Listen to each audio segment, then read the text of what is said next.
দর্শক, সুন্দরবনে এই মুহূর্তে আছেন আমাদের সহকর্মী প্রবীর বিশ্বাস, সরাসরি আমাদের সঙ্গে যোগ দিচ্ছেন তিনি।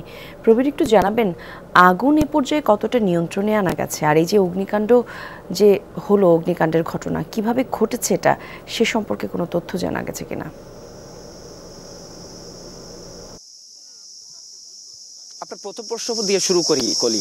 আগুন এখনো নিয়ন্ত্রণে আসেনি এবং কত সময়ের মধ্যে বা কদিনের মধ্যে নিয়ন্ত্রণে আসবে এটি কিন্তু এখনো পর্যন্ত ফায়ার সার্ভিস, সিভিল ডিফেন্সের লোকজন আমাদেরকে বলতে পারেনি। তারা বলেছে যেহেতু সুন্দরবনের গহীনে আগুন, যেখানে কোনো ধরনের রাস্তা দিয়ে গাড়ি যাওয়া সম্ভব নয় এবং স্বাভাবিকভাবে আগুন নির্বাপকের যে সমস্ত ব্যবস্থা রয়েছে সেটি সেখানে নেওয়া সম্ভব নয়, সে কারণে শুধুমাত্র নৌপথে এবং নৌ ফায়ার সার্ভিস দিয়েই সেটি কিন্তু মোকাবেলা করা হচ্ছে।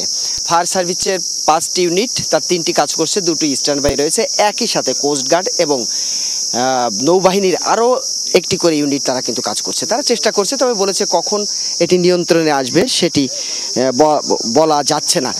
যারা ওইখানে প্রত্যক্ষদর্শী রয়েছে বলেন তো এখনো আগুন কেমন জ্বলছে বা কি অবস্থা, আগুন কত সম্পত্তি নিয়ন্ত্রণে আসতে পারে বলে মনে করেন? আমি যতটুকু দেখে আসছি আগুন নিয়ন্ত্রণে আসার মতন কোনো পরিকল্পনা, কোনো অবস্থাতে আগুন নিয়ন্ত্রণ করা যাচ্ছে না। ফায়ার সার্ভিসের 3টে ইউনিট কাজ করতেছে, আর 2টি ইউনিট স্ট্যান্ড বাই আছে।